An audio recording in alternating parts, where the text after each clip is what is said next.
Bonjour frères et sœurs. Je voudrais donc vous parler aujourd'hui de cette guérison du lépreux, telle qu'elle est racontée dans le premier chapitre de Marc. Et en racontant les miracles de Jésus, l'apôtre Jean, par exemple, précise que ce sont des signes.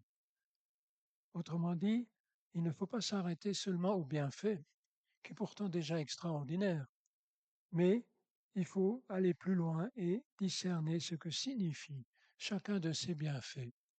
Et voir dans quelle mesure il illustre la personnalité et le ministère spirituel de notre Seigneur. Et à cet égard, justement, l'un des premiers que Marc rapporte est particulièrement parlant. C'est aussi le premier que Matthieu a retenu dans son chapitre 8. Je vais donc lire dans le premier chapitre de Marc au verset 40. Un lépreux vint à lui et se jetant à genoux lui dit en suppliant, « Si tu le veux, tu peux me rendre pur. » Rempli de compassion, Jésus tendit la main et le toucha et dit, « Je le veux, sois pur. » Aussitôt la lèpre le quitta et il fut purifié. Jésus le renvoya sur le champ avec de sévères recommandations et lui dit, « Fais bien attention et de ne rien dire à personne, mais va te montrer au prêtre et présente pour ta purification ce que Moïse a prescrit, afin que cela leur serve de témoignage. » Cependant, cet homme, une fois parti, se mit à proclamer partout la nouvelle et à la propager, de sorte que Jésus ne pouvait plus entrer publiquement dans une ville. Il se tenait dehors dans les lieux déserts et l'on venait à lui de partout. La lèpre. Nous ne savons pas vraiment aujourd'hui ce que c'est que la lèpre. Mais c'était un mal une maladie contagieuse qui détruit les extrémités du corps et qui est surtout fréquente dans les pays chauds. Quand nous étions en Afrique, nous voyions souvent cette maladie. Et elle existait aussi en Europe. Est-ce que vous avez déjà entendu le mot maladrerie? Eh bien, c'était un hôpital spécialisé pour les lépreux. Et on ne sait stopper cette maladie que depuis un siècle. Il y a une mission spécialisée, mission évangélique, qui s'appelle Mission Lèpre. Et une autre mission aussi qui a été fondée par Raoul Follereau. Dans la Bible, le mot lépreux a un sens plus large que simplement la maladie de Hansen. Elle inclut les diverses maladies incurables de la peau. Mais par les Juifs, elle est considérée comme le pire des malheurs, un châtiment de Dieu pour un péché grave. Et vous trouvez à cet égard beaucoup d'exemples dans l'Ancien Testament en particulier. C'est devenu un symbole du péché. Et c'est pourquoi un lépreux est exclu du temple à cause de l'impureté rituelle que cela représente, et même exclu de la société en général. Et même autrefois, les lépreux ici en Europe se déplaçaient avec une crécelle, ils agitaient cette crécelle pour avertir de leur approche, pour qu'on se mette à l'abri. Si un lépreux pouvait être guéri, c'était comme une résurrection d'entre les morts. Mais comme c'est une maladie incurable, eh bien ça n'arrivait pas. Les gens en ont horreur et personne n'oserait toucher un lépreux. Il y a naturellement d'abord le risque de contagion, mais aussi le danger d'impureté rituelle. On ne peut plus aller au temple, on ne peut plus participer à la vie cultuelle.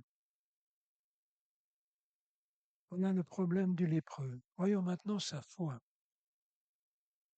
Il faut saluer le courage de cet homme. Il ose entrer en ville et aborder Jésus.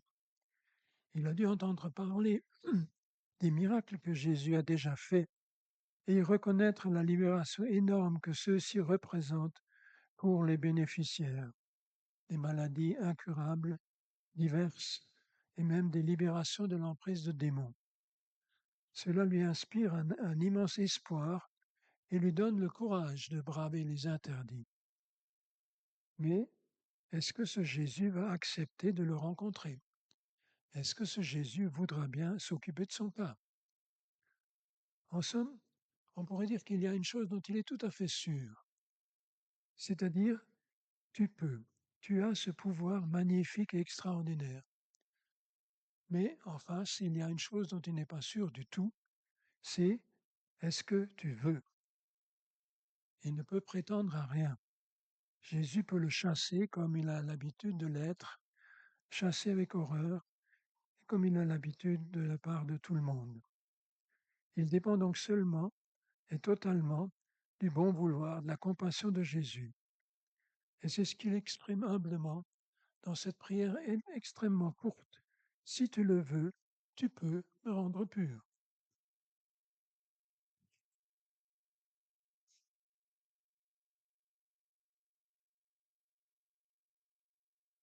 Vous vous rappelez peut-être qu'un autre jour, un homme également en détresse est venu vers Jésus et lui a dit, si tu peux faire quelque chose, viens à notre secours et compassion de nous, dans Marc 9.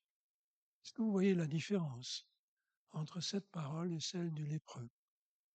Eh bien, sans le repousser, Jésus lui fait remarquer cette différence et lui dit, si tu peux, tout est possible à celui qui croit. Le problème n'est donc pas de savoir si moi je peux, ni même si moi je veux, mais si toi tu crois. Si toi tu crois que je peux, est-ce que ce ne serait pas souvent aussi notre problème à nous? Humblement et avec une confiance totale en la puissance de Jésus le lépreux, s'approche donc du Seigneur et s'en remet entièrement à la miséricorde de celui en qui il a reconnu au moins un envoyé de Dieu. Et peut-être même les proches de Jésus, les disciples, n'en étaient encore pas arrivés à ce moment-là à à cette connaissance, à cette conviction que on a affaire là à quelqu'un de tout à fait particulier. La personne de Jésus n'est pas une personne ordinaire. Mais pour lui, et c'est la leçon qu'il nous donne, pour transformer une vie, transformer sa vie, il a la certitude qu'il suffit que celui devant qui il est agenouillé lui dise ⁇ Je le veux, sois pur ⁇ Et c'est ce que Jésus dit. C'est d'une sobriété extraordinaire, cette petite scène. Il le dit, Jésus lui dit juste cette courte parole. Et aussitôt, remarquons bien ce mot, aussitôt, la lèpre le quitta et il fut purifié et il s'en alla chez lui. Aussitôt. Réfléchissons un peu à ce que représente cette guérison. Jésus dit, je le veux, sois pur. C'est une parole d'autorité que Jésus prononce là, mais c'est une parole que le Créateur prononce sur sa créature, et le résultat est immédiat. C'est par sa seule parole que Jésus guérit le plus souvent. Vous vous rappelez, il y a bien souvent une situation où il dit qu'il te soit fait selon ta foi. Va, ta foi t'a sauvé. Et c'est par sa parole que Dieu a créé le monde et qu'il continue à agir. Sa parole suffit pour produire l'effet qu'il souhaite. Dans Hébreux 1, nous lisons que euh, Dieu soutient tout par sa parole puissante. Est-ce que je vais trop loin en disant que c'est une loi de la création qu'il faut apprécier à sa juste importance? Dieu fait toutes choses par sa parole. Au désert, Dieu avait dit à Moïse de parler au rocher pour qu'il donne de l'eau. Et puis Moïse a cru, bon, nécessaire, d'ajouter à cette parole un geste de son bâton. Ce geste, Dieu le lui reprochera. Non seulement il n'était pas nécessaire, mais il était malvenu. C'est par sa parole que Dieu a créé le monde et qu'il continue. Un autre exemple. Alors que Jésus va chez Jaïrus, dont la petite fille vient de mourir, il y a une femme qui s'approche de lui par derrière dans la foule.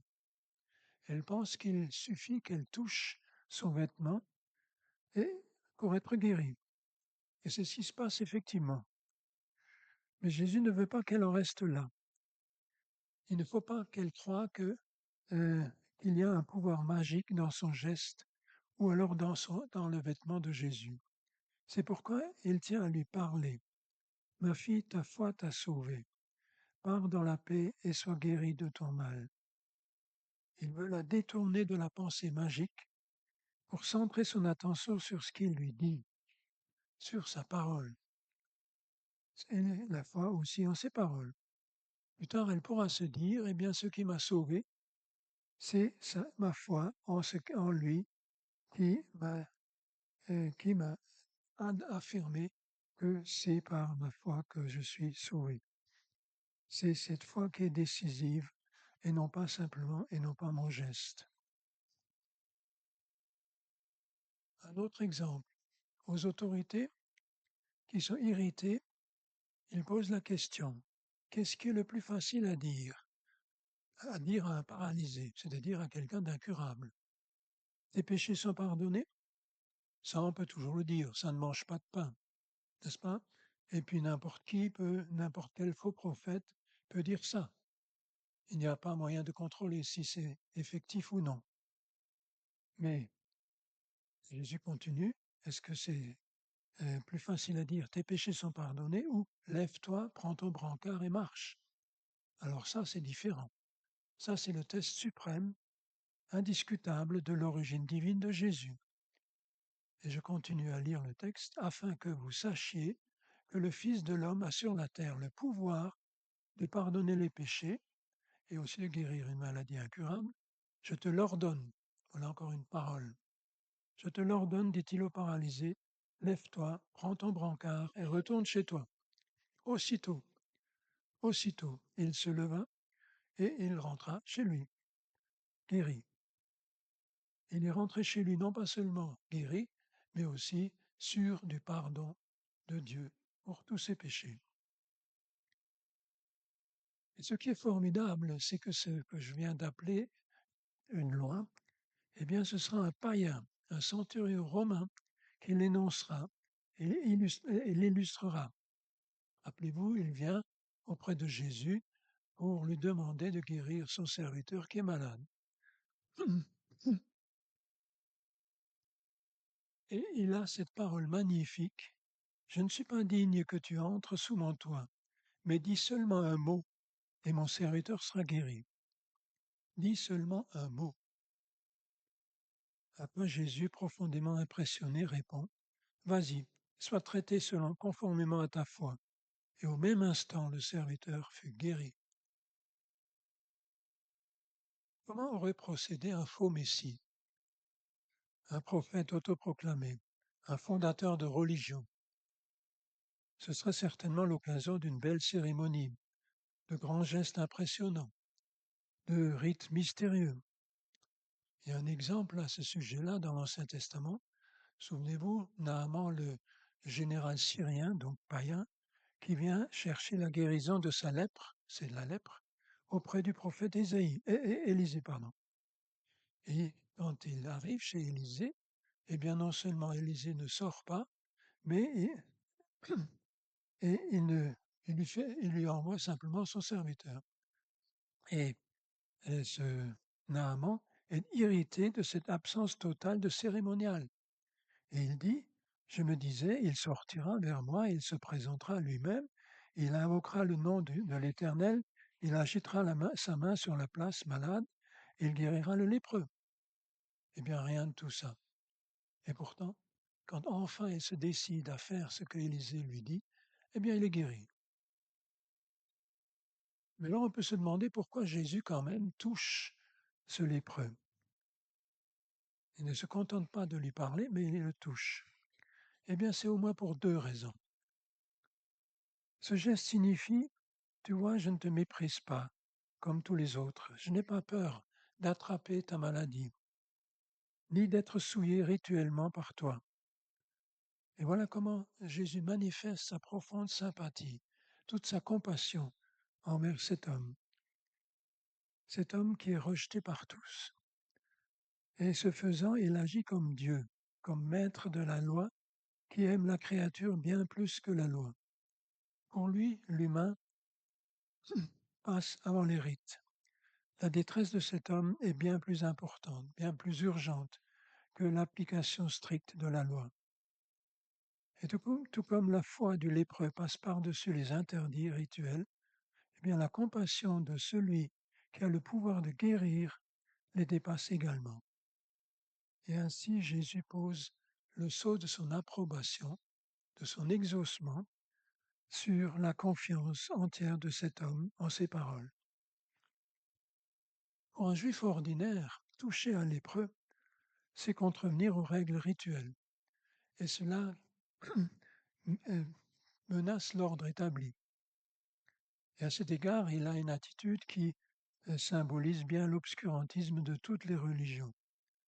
Pour les religions, rien d'important ne se fait sans cérémonie, sans règles, sans respecter les rites prescrits et effectués par un clergé qui s'est mis sur son 31. Et pourtant, si Jésus agit ainsi, ce n'est pas par mépris de la loi ou pour offenser les prêtres.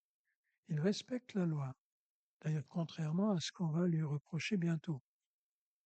C'est pourquoi il dit aux lépreux, la première chose à faire, c'est de te présenter chez le grand prêtre pour faire constater ta guérison, ta purification, et donc pour obtenir ta réintégration dans la société, pour obtenir aussi ta réadmission dans le temple. Et il sera ainsi officiellement établi que dans le peuple est présent en ce moment, est à l'œuvre en ce moment, un envoyé de Dieu. Et s'il est vrai que seul Dieu peut guérir une maladie comme la lèpre, et que cet homme est effectivement guéri, on a donc affaire à une intervention directe de Dieu.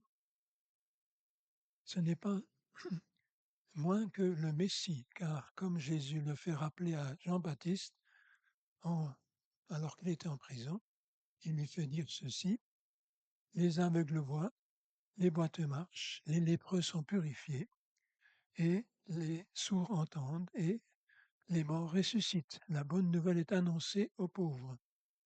Autant de choses qui pouvaient être constatées à ce moment-là par n'importe qui. Heureux celui pour qui je ne représente pas un obstacle. Quel bilan pouvons-nous retirer de cet épisode? Le centre du message de Jésus, du Messie, c'était « Le moment est arrivé et le royaume de Dieu est proche. Changez d'attitude et croyez la bonne nouvelle. » Ce n'est pas moins qu'une ère nouvelle qui s'ouvre ainsi. Si Jésus demande aux lépreux de ne pas parler de sa guérison, eh bien c'est qu'il ne cherche pas la publicité autour de son action. Ces miracles ne visent pas d'abord à faire reculer la maladie, mais à démontrer qu'est venu en Israël celui qui apporte la guérison des âmes. Et en Israël maintenant est présent quelqu'un qui euh, est capable d'apporter la rédemption du péché.